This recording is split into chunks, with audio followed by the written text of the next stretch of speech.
The Gilded Age's last episode was crazy, y'all. I don't even know where to begin with. The episode ended in complete chaos. I was shocked when George got shot. And I thought we could see Kirkland and Peggy talking, but it didn't happen either. So we have a lot to see in episode 8, which is titled, My Mind is Made Up.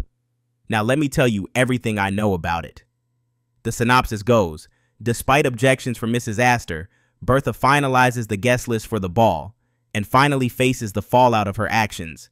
Meanwhile, Dr. Kirkland makes a decision about his future with Peggy, Oscar reconnects with a previous ally, and Marian struggles to move forward. Now let's start with Oscar. He was my favorite this episode, y'all. The scene he was talking, actually that wasn't talking, that was yelling, with his mama was lit. He has all this pain and he literally doesn't know what to do with it. John's death tore him apart and he didn't give himself the chance to mourn. The fact that he can't tell anybody about John is even killing me, but thank God he has Marian, so maybe her being there will help Oscar a little. And now that we know that he's going to reconnect with a previous ally, I've been thinking about who it can be. We also have another information. In episode 8 preview, we see him talking with someone saying, "You'll be as strong as Mrs. Astor." So I tried to connect the dots and came up with a name, and it's Charlotte Astor. We know that they've met before, and now that Bertha's trying to include divorced women in the society, Charlotte will be coming to the ball.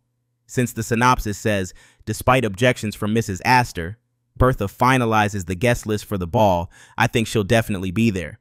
Her mama never lets her go to any social event. She's basically banning her own daughter each and every time, so that's why she's objecting. But we know Bertha.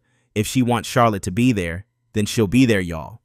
Another beautiful lady who's going to be at the ball is Gladys. She and Hector will come all the way from Buckingham to attend the ball, and Gladys seems happy about it.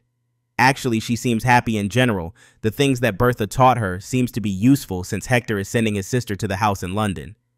Sarah was like crying and everything, but girl, you deserved it. So hear me out. I thought that they were going to be a happily married couple, right? But what I saw in the preview does not look good. In here, you can see Gladys sitting, and when you look into the mirror, you can also see Hector, and the scene looks nothing like it's happy. Even the colors they use, man, these are not happy colors, trust me. Then we see Bertha hugging her daughter like we've never seen before, so get ready for bad news. We were expecting a divorce from Bertha and George, but it could be Hector and Gladys like any time now. For all I know, Bertha trying to include divorced women in the society might be a foreshadowing.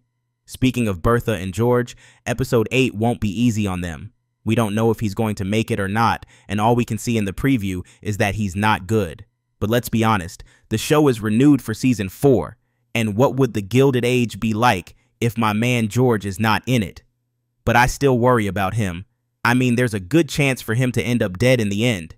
If that happens, Larry will take on the business, and I have no doubt that he's going to be as successful as his father.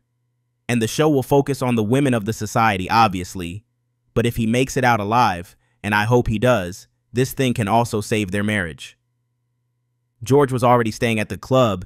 He didn't want to be with Bertha, but now he needs her.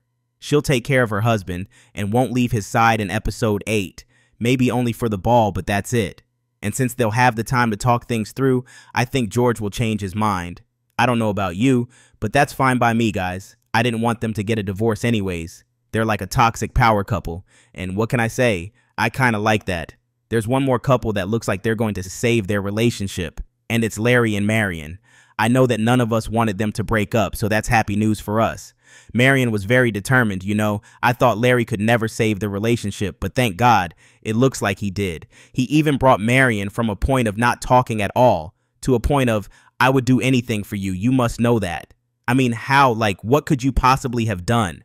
We have a lot to learn from that guy, man. I'm telling you, he's like an expert when it comes to women. And mark my words, Marian will put on her wedding ring back on her finger again in episode 8. Sorry to say that, but there's one finger that probably won't see a wedding ring, and that's Peggy's. I'm mad, y'all. Peggy and Kirkland were my favorite couple. I mean, he was a ride or die, you know? That mama of his is out of her mind. Like she would do anything to prevent her son marrying Peggy. She and Kirkland will be talking in episode 8. And as the synopsis says, he'll make a decision about his future with Peggy. I just hope he'll choose the right thing. It looks like Peggy will be devastated after the talk. She's all crying and hugging her mama while she's telling Peggy that she's worthy. I mean, you all know that I've been rooting for Kirkland and Peggy, But girl, if he's gonna leave you for something like that, even though he's madly in love with you, then he's not worth it. If you're done with your ex, move on to the next, right? Anyways, if they break up, I know I'll be devastated. And I can't wait to see the last episode, honestly. While we're waiting for it, you can check the video on the screen. Don't forget to follow for more The Gilded Age content.